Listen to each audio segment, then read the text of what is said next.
Here's a bank president. He's important. Here's a union delegate or whatever, you know. He's important. Here's a working father. He's important. Here's a mother. Well, yeah, there's a mother. You know, she's got it rough, but...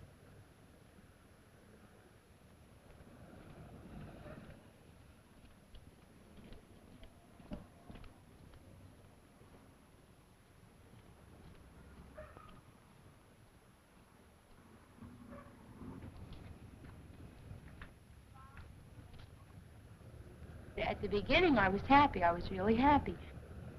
Because all I really wanted was a house of my own to participate in, to cook and clean and do what well, I really didn't like cooking and cleaning, but I had done it all my life, so it wasn't a real strain.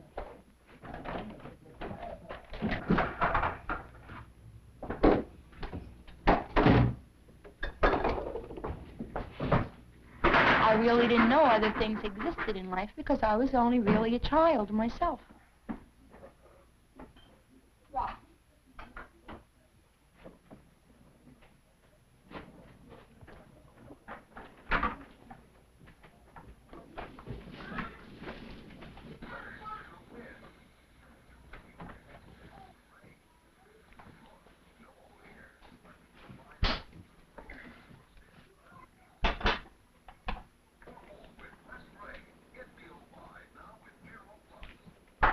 He was the first boy I ever went steady with, you know, like, because I was only 15 and I knew the only way to escape was, like, if I went to my mother and said, I have to get married, right? I couldn't go to her and say, Mom, I want to get married. I'm 15, but I want to get married, you know. So I got pregnant and I got married.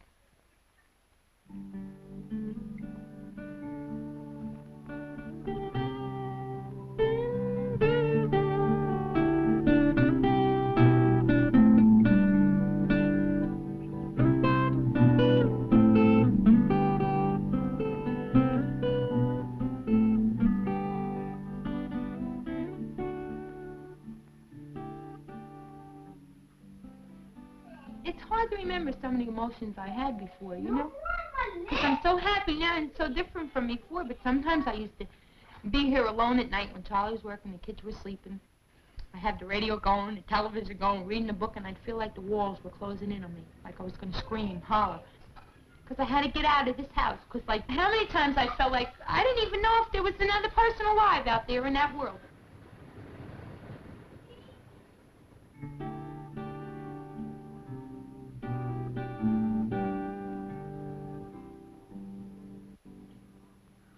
He never stopped to ask me if what he was doing is what I wanted and what was making me happy. He just knew that what he was doing was making me happy. He was a good husband.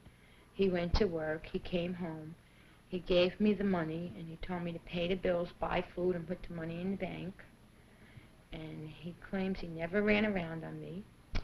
He never drank, but he was never here. We never talked. We never went nowhere together. And if we did have an argument or a fight, he'd hit me, but I deserved it, he'd say. I deserved being hit because I got too fresh with my mouth. He should hear my mouth now. He should hear it now. I've seen it happen so many times, like even with my own father come home from work and be aggravated. Because, like, something happened in work, you know, and then, like, it's be quiet, I had a hard day. But I know anyway with Charlie, when I tried to get it out, I couldn't get it out of him, but I knew specifically that was the problem.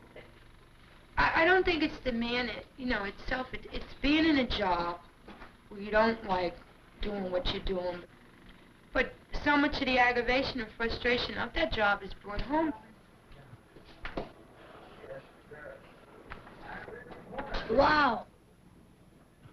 Did we get there for lunch too?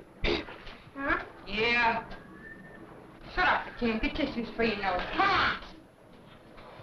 I don't want to be a compliment. Take tissues to school with you. My father, he was out of work a lot, you know. Even the necessities sometimes they were hard to come by. Out. Go and don't come back. Get lost along the way. Someplace. Out. Ronnie, stay with him. Money. Go to school. Stop asking me for money. No, what? I don't have it. We go get it. You get it when you come home this afternoon, okay? And, like, I remember going to high school one time wearing the same skirt for a month because there was just no money to get me any clothes, you know? Mommy, we're going home. I don't know, Jerry. I wasn't happy at home. There was no home life at home. It wasn't a family life. It wasn't everybody pulling together. It was my father going one way, my mother listening to everything he said. We had to go by the golden rule. My father was boss in the house. He wouldn't listen to nothing. He couldn't compromise with you on anything. He laid down the law and that was it. I mean, he thought he was the king of the roost and we all had to do what he said. He never asked anybody what they liked, what they wanted, how they wanted it. It was the way he wanted it, and that was it. And as far as his children went, he never thought of us as individuals or people with our own minds and our own thoughts. We were just something that belonged to him, and he was going to do with us the way he wanted us to be. Did you have to do a lot around the house? Sure, he used to tell my mother, leave this go, leave that go, don't you do this, don't you do that. You leave it for her to do when she comes home from school. Because all she got in her head is go out and run around, run around. So I'd come home and I'd do everything I was told, and then if I asked her to go out, I still heard, that's all you want to do is go to hell out, go to hell out. No. And when I did go out, he'd tell me, well, you gotta be home by 9 o'clock. If I came in the house 2 minutes after 9, I got the shit beat out of me. I mean, I got it beat out of me with a broom all over the house. Till it got so I didn't give a shit. If I seen I was 1 minute late, I'd stay out 2, 3, 4 hours. When I got home, he'd beat me. Which I wouldn't get beat anymore staying out 3 or 4 hours longer than I did for 2 or 3 minutes. He used to say, you wait till you're 16. You're going to quit school, you're going to go to work for me. That's who you're going to work for me. You'll get $5 a week for yourself and the rest of the money's for me. And so, I mean, like, what was I? I mean, I was a bump on the friggin' log. So I fooled him, didn't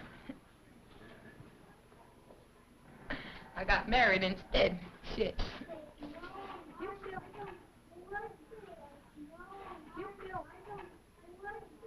I always thought it was my fault. To me, I was always no good. To me, I was just, anything that ever happened, it was my fault. Anything that went wrong was my fault because I've had this pounded in my head since I was a little girl. No good, no good, no good. From my father, from my husband, till it just got to the way of life where I believed everything that went wrong was my fault. I didn't try hard enough. I didn't do it right. But see, eventually you start to rebel against it. Even if you say to yourself, all right, so I did wrong, but frig it, I got a right to be happy whether I'm doing wrong or not.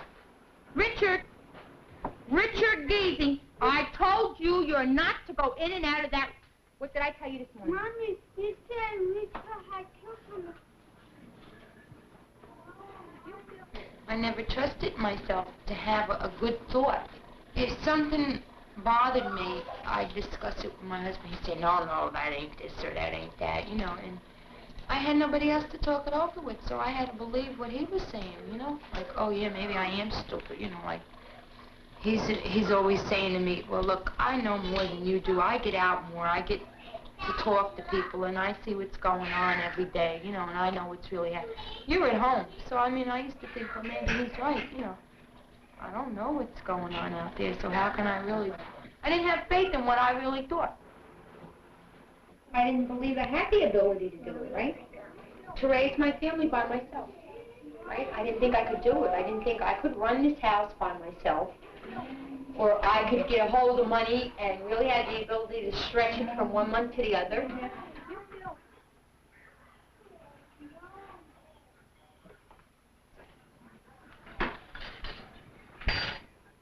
And really had the ability, like I wallpapered and painted my own kitchen. Women are made to believe you can't do that kind of stuff, you know? And when I got, I mean, it took me from 9 o'clock in the morning till 9 o'clock at night, and I had 6 kids underfoot, but I did it. Then, after I did that, I really knew, well, now you can accomplish anything, Janie. Don't say I can't. Just say what's the best way to do it, you know, instead of laying there and saying, no, I can't do it. Just think out different ways of doing it. When I lived at home, my father dictated to me. When I got married, my husband dictated to me.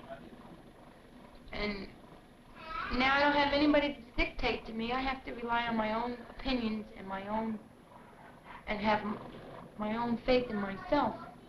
Before I was my father's Janie, and then I was Charlie's Janie, right? Now I'm Janie's Janie. I have to be my own person.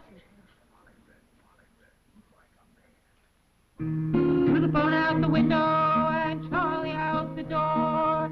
So the load ain't any lighter, I ain't slaving anymore. Since Charlie ain't around and telling me what to do, well, I got some time to think. I got my own point of view. And I've been taking a long look around me. And I'll tell you what I see. I see a whole lot of different kind of women waking up strong now, finding out who they could be.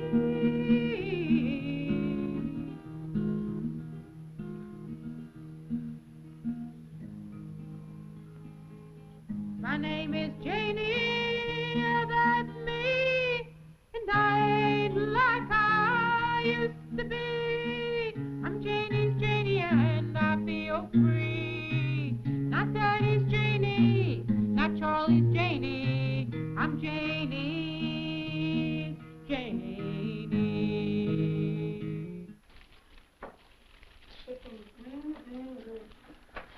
It's all season. Maybe She has to put a sweater on, Rob, to go down there because it's very cold and windy today. I want you to put a sweater on, Hook. You can't get sick again because then you can't go in the hospital and have your tonsils out. No ice cream, soda. Right, no Jell-O, no nothing. You don't want to get your tonsils out. You don't want to eat a lot of ice cream and Jell-O. maybe a way to start this off would be to talk about... Mommy, I get my tonsil out. I gonna come back? Sure you're coming back. Well, you don't want to come back? Sure you're going to come home. You're only going to be here like 2 days if nothing goes wrong. 1 day? One. Oh, okay. You'll be one the whole day. And maybe part of another day. One way to start it off would be to talk about that you traded $200 a week from Charlie for whatever it is you're getting from welfare, and what the difference in those two conditions are. Well, like I said, when I first separated from Charlie, right? I hate to keep saying throw him out.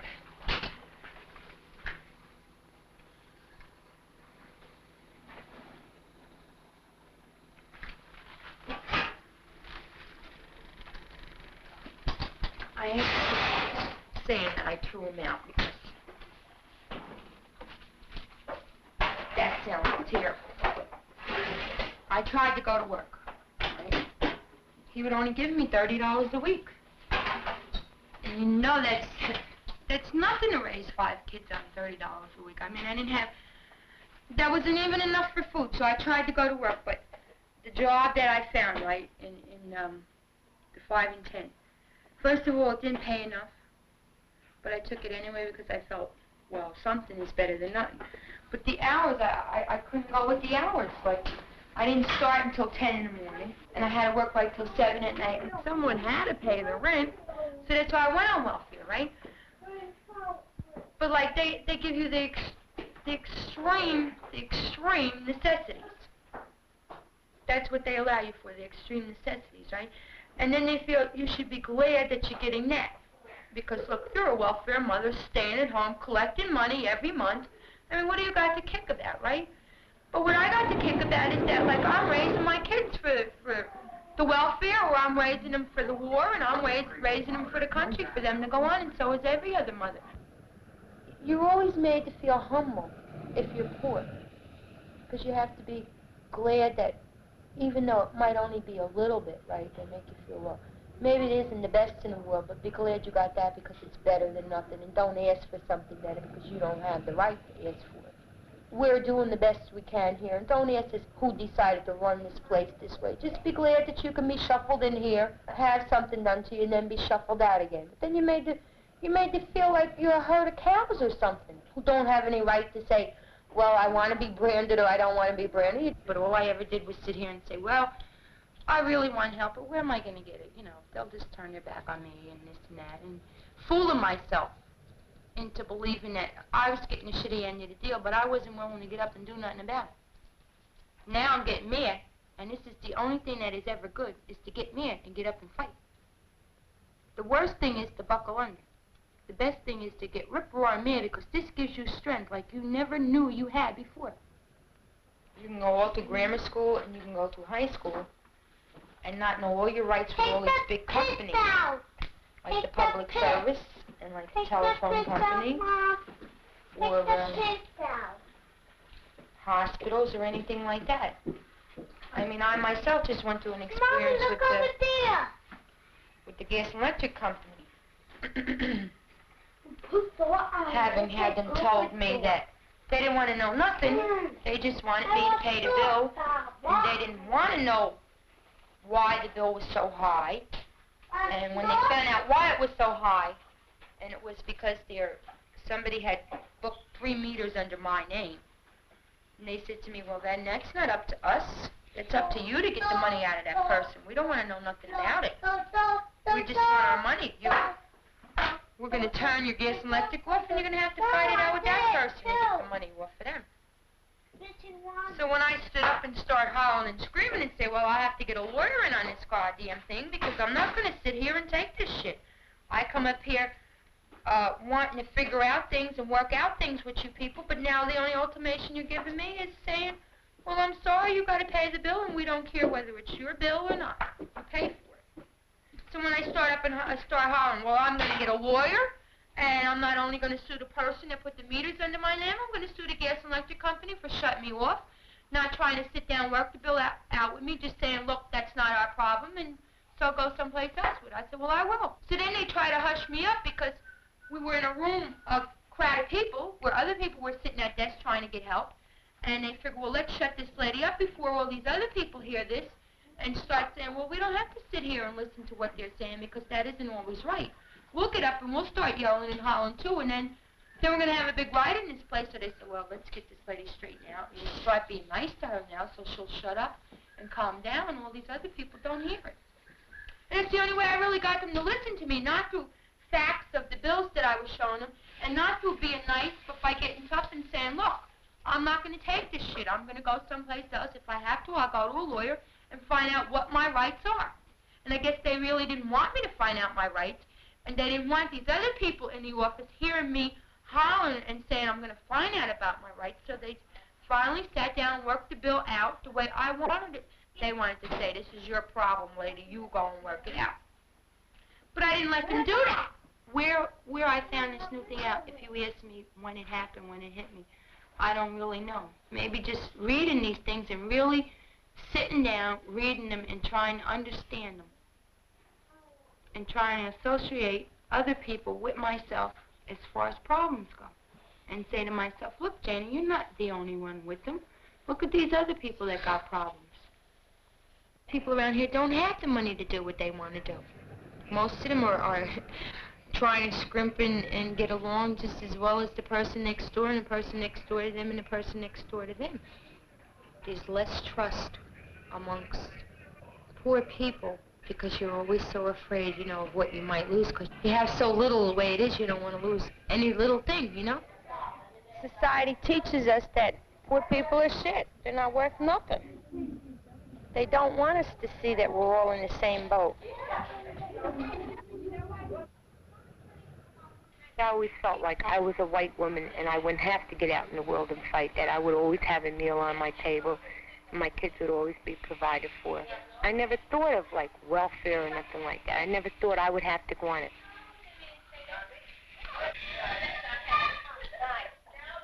I don't know why we were taught to look down on black people. I don't know why rich people are taught to look down on poor people.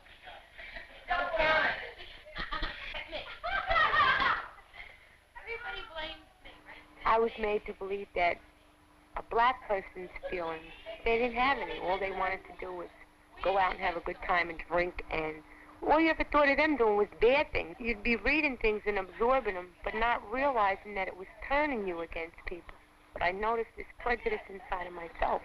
It took me so many years to realize that isn't the way I felt. That's the way they were making me feel. I never got out and got involved with the community. I never knew people for their self. I just knew them as a man or a woman that lived down the street or around the corner, and never really sat down and tried to realize that they have as many hang-ups in life as I do and as many downfalls in life as I do. And when we first started out, there wasn't that many people, but more people became involved because, like, then they found out that our problems weren't just our problems. They found out it was like the same thing as theirs. Their main concern was child care. At first, it was really hard getting funds. I mean, we really had to go out and fight for this. But as a group, we got more across than if just one or two of us went and did it. So we set up a daycare it's funded, right? So, like, the parents don't have to pay anything for the kids, because we tried to set up a place that would meet most families' needs. Maybe our parents weren't really fighters, you know. But I seen what happened to me and a lot of other people because my parents didn't fight for me. Not because they didn't care about me, but because society had led them to believe, well, the schools, the Board of Education, whatever, knows what they're doing, right? Most people, if they're really involved and they really care, they can see that you have to fight for your kids.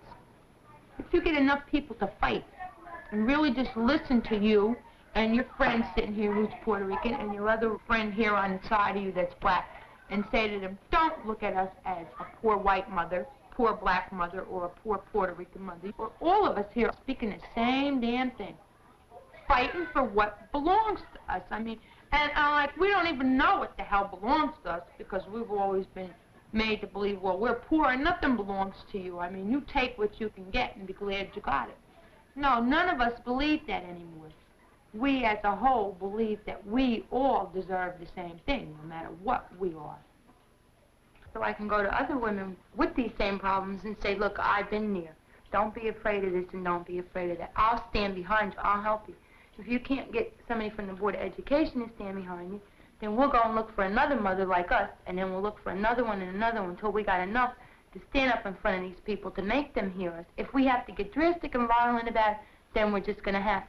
We got to realize our children's lives are at stake and our lives are at stake.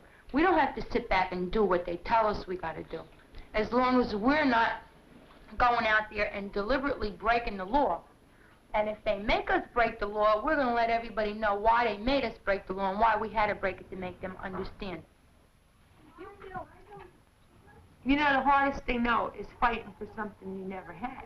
Because you didn't know what you didn't have. Once you get a hold of a little bit, you really want to fight for more and more. And now there's so many roads to go down because we're all together. I mean, we're all willing to help each other. And I've been taking a long look around me now. And I'll tell you what I see. I see a whole lot of different kind of women waking up strong now, finding out who they